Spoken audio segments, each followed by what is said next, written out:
Ano ba ang ating aasahan sa susunod na ilang araw? Let's bring in ang winner na Pag-asa Weather Forecasters, Ginoong John Manalo para sa latest sa bagyo at habagat. Magandang araw sa iyo, Sir John Manalo, si Lord po at si Denise po ulit. Magandang hapon po.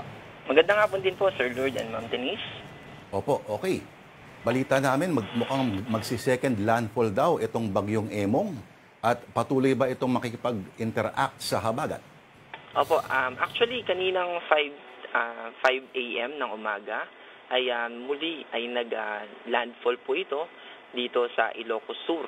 At ito ay, to be specific, no, sa Candon City siya nag-landfall at tinatahak niya, tinahak na niya itong mga probinsya natin dito sa Ilocos Sur, Apayao, Abra at Cagayan. At sa kasalukuyan ay nandito na po siya sa vicinity o sa Babuyan Islands. At nagdadala pa rin ito ng malalakas na hangin. At bahagyang nabawasan yung from typhoon ay naging severe tropical storm ito, and then currently ito ay tropical storm na lang. So drastic po yung pagbawas nitong lakas nitong si Emong, pero nagdadala pa rin ito ng mga pag-ulan lalo na sa southern part nitong bagyo. Ibig sabihin, yung hangin na associated dito kay bagyong Emong ay nagdadala pa rin ng mga hangin na southwesterly. Ibig sabihin ay mas pinapalakas pa rin ito yung habagat lalo na sa northern Luzon. At yan po.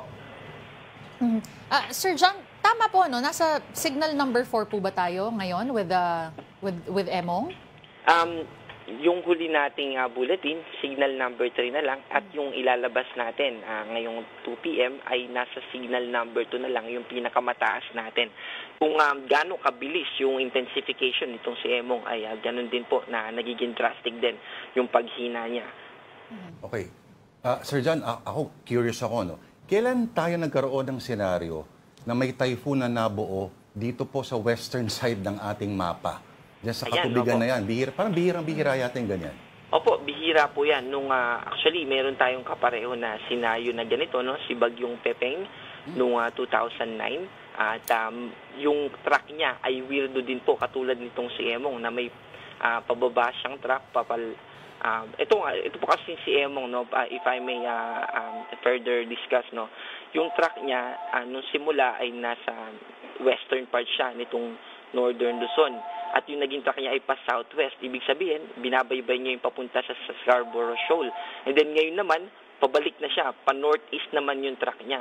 So itong weirdong track na ito ay associated dun sa tinatawag natin na Fujiwara effect.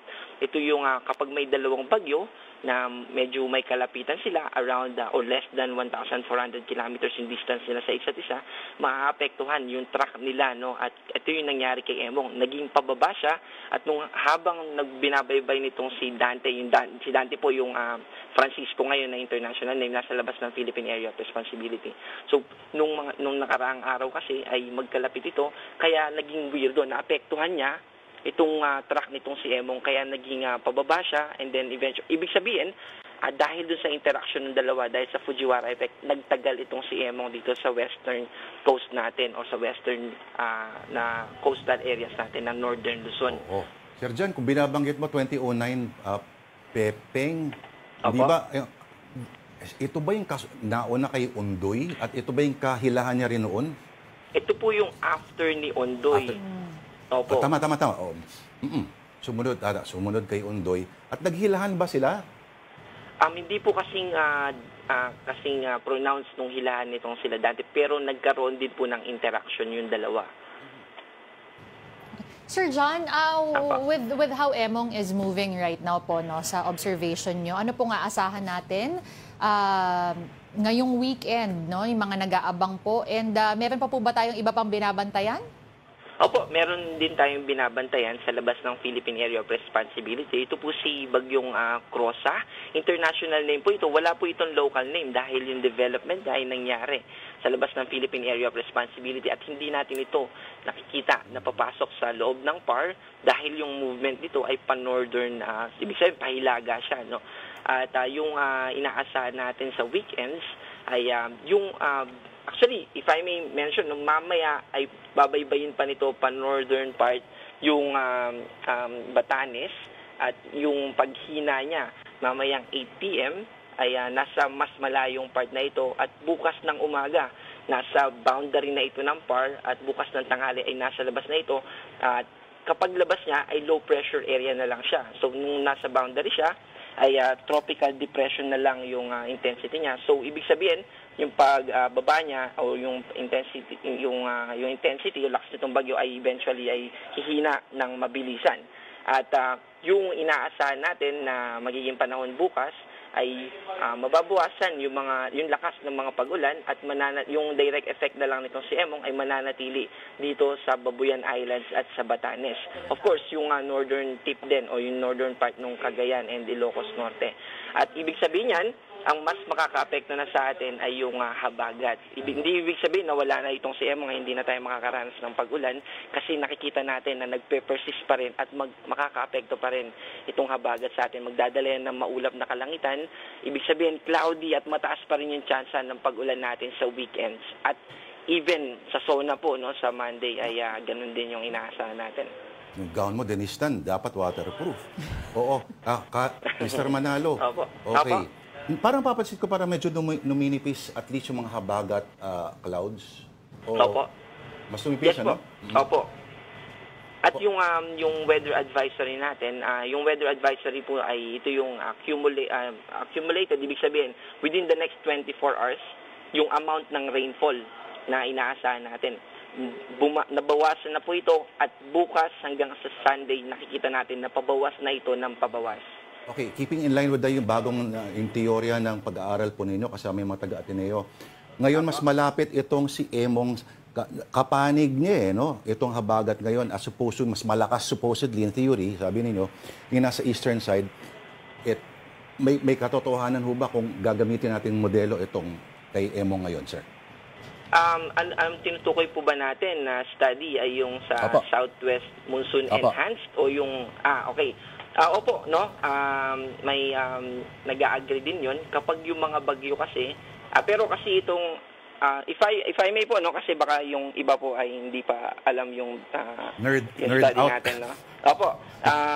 Meron po tayong ginawang analysis tungkol sa Southwest Monsoon at saka yung mga pag-ulan na associated din sa mga bagyo. So kung i-imagine natin 100% halimbawa yung mga pag-ulan during Southwest Monsoon, June, July, August and September, about 50% doon ay associated dun sa Southwest Monsoon alone. Tapos yung 15% doon ay associated dun sa mga bagyo na naglandfall. And about 33% ay yung mga pag-ulan na associated naman dun sa mga bagyo na hindi naglandfall pero nakapwesto dun sa northeastern part ng ating karagatan o far, halimbawa, ito yung Luzon, sa northeastern part ng Luzon. At 33%, ibig sabihin almost double nung mga pag-ulan na dinala ng mga typhoon, yung dinadala ng mga pag-ulan ng mga bagyo na hindi talaga naglandfall pero in-enhance yung Southwest Monsoon. At dito po nakikita natin, no, si Emong, pero example lang, ito halimbawa na hindi naglandfall si Emong, yung pagiging posisyon ni Emong, ganun din po, magko-contribute pa rin ito sa mga pag-ulan na mararanasan natin associated dito sa habagat. Short, uulan pa rin. Okay? Yes po. So nakikita natin yung mga temporary na araw-araw sa labas, huwag magpapalin lang. Okay, Ginoong John Manalo. Okay, maraming salamat po sa oras ninyo. May tanong ka ba, Denistan? Confirming lang, hanggang Monday na lang, sir? Hindi po, no? Magtutuloy pa rin po. By Thursday po tayo, most likely, according sa ating weather models, ay makakaranas ng mas improved na weather conditions. Thursday next week pa ang tuloy-tuloy na pag-uulan o mahaba-haba pa pala, no? Pero mababawasan naman na po yung mga intensity. By Monday, bawas na. Pero by Thursday pa natin, mas mararamdaman yung improved. Mahaba-haba pa to. Mahaba-haba pa nga. At mahaba-haba pa ang habagat season. Oo nga eh. Wala pa tayong September. Alala mo, Undoy, September yun. Naku, Diyos ko. Layo pa. Okay. Sana mapakiusapan naman. Kung naniniwala tayo sa Himala, yung sayaw ni Sarah Geronimo doon sa... Rain dance yun, lalong hahaba. Kabaligtaran. Oo. Hindi ginagawa ng mga bata, inaarawan. Okay, teka, salamat muna tayo kay Ginoong John Manalo mula po sa Pag-asa Weather Forecasting Center. Thank you, Sir John Manalo. Salamat po.